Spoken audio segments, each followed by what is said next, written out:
Está cada dia mais difícil conseguir uma consulta médica por meio dos planos de saúde. A espera por uma consulta simples, como um ginecologista ou pediatra, por exemplo, pode chegar a durar meses. Suelen está no 7º mês de gestação. Periodicamente vai ao médico saber como está o bebê. Mas, para ser atendida, ela marca um mês antes. Um mês e meio para marcar uma consulta e uma consulta de urgência. E quando eu cheguei aqui, devido à minha médica ter adoecido, eu tive que vir aqui comparecer para mim ser atendido urgente. E infelizmente a gente chega aqui e ainda tem bichos que é muito melhor atendido do que um ser humano hoje em dia. O que era para ser uma coisa simples se torna difícil e demorado. Bastava pegar o telefone e tentar marcar para daqui a alguns dias uma consulta médica. Mas na prática as coisas não funcionam bem assim. Segundo o Procon, em 2011, 132 reclamações foram registradas contra planos de saúde. Em 2012, os números são considerados baixos, apenas 45 reclamações. Por isso, nós vamos ligar para um consultório e tentar marcar uma consulta e saber se existe diferença para quem vai consultar-se por um plano de saúde ou particular. Tem vaga para quando, doutora Eliana? Só um momento. Só vou ter vaga para a doutora Eliana dia 3 de outubro. Dia 3 de outubro, né? Mas o meu não é convênio, o meu é particular. Eu vou pagar na hora. Tá, só um instante. No caso, eu tenho vaga com a doutora Eliana, é particular, isso? Isso, não é convênio, eu vou pagar na hora. Amanhã, 8 horas da manhã, e ela atende à tarde também às 3 horas. De acordo com a Agência Nacional de Saúde Suplementar, o prazo para as operadoras de planos de saúde agendarem a consulta é de 7 dias. Consultas básicas como clínico geral, pediatras, ginecologistas e obstetras. No Amazonas, 1.500 médicos atendem por convênio e, segundo o presidente do sindicato, não há nenhuma lei que obrigue os profissionais a fazerem isso. O número de pacientes, os dias que o médico vai atender, né, em termos de quantitativo e tudo mais, é uma decisão do médico dentro do consultório dele, né? Então, se ele estabelece que ele só atende o plano de saúde segunda e quarta-feira, é um direito dele fazer isso cumprir. Se ele vai atender outros dias no consultório, a ANS entende isso como sendo legítimo, como sendo legal. E o Conselho de Medicina e o sindicato da mesma forma. O consumidor tem direito, tanto ele se apresentando como conveniado ou pagando a sua consulta, de ter a marcação dessa consulta de forma bem célere, bem rápida.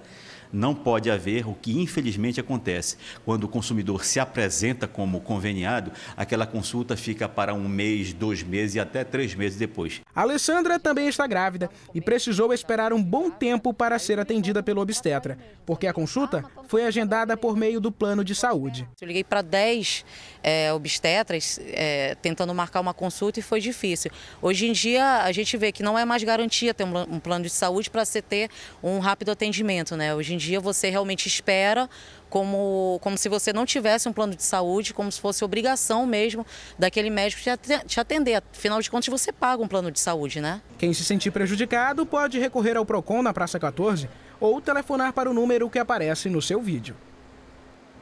O ex-presidente Lula esteve ontem em Manaus. Ele veio participar de um comício e aproveitou para falar de sua carreira política. O discurso foi breve. Devido a recomendações médicas, o ex-presidente não pôde se alongar. Mas em 15 minutos ele falou sobre sua vida política e destacou várias acusações de adversários que recebeu durante o mandato de presidente. Lula não comentou o escândalo do Mensalão e também não deu entrevista à imprensa, que acompanhou tudo de longe. A visita foi realizada quase um ano depois que ele veio à capital, durante a inauguração da Ponte Rio Negro, em outubro do ano passado. Você já precisou comprar alguma coisa em um supermercado de madrugada? Geralmente, quem trabalha muito e não tem tempo de ir às compras durante o dia, passa por essa situação. O problema é que Manaus, apesar de ser a 7ª maior cidade do país, não tem nenhum supermercado que funcione 24 horas. Manaus tem várias opções de supermercados. Só nesta rede, por exemplo, são mais de 20 lojas. Para atender a demanda da capital amazonense, alguns ficam abertos das 7 da manhã até a meia-noite. Mas a partir deste horário, quem precisar comprar um ingrediente de última hora, o jeito é tentar outra alternativa. Bom, em algumas vezes chegamos a procurar lojas de conveniência em postos de gasolina. Mais caro. Isso, onde é mais caro. Manaus é a 7ª maior cidade brasileira. São quase 2 milhões de habitantes. Em capitais menores como Curitiba, Maceió, Fortaleza e Recife já possuem supermercados que funcionam 24 horas por dia. Aqui em Manaus, esse serviço já foi prestado no início dos anos 2000. Hoje, fazer compras durante a madrugada não é mais possível. Entre os clientes, não é difícil encontrar quem prefira ir às compras à noite. É uma alternativa, né? Já que o horário de trabalho geralmente das 19 horas, né, até as 19 horas é um horário muito cheio, muito corrido, né? Se funcionasse 24 horas seria mais uma alternativa, né? Mesmo porque estaria mais calmo, né? Fazer as compras mais tranquilo. Sem dúvida. Já este gerente de marketing explica que a demanda é pouca e até hoje nenhum cliente sugeriu a abertura das lojas na madrugada. A procura não tem havido. Nesses últimos 6 anos eu não me lembro de nenhuma, né?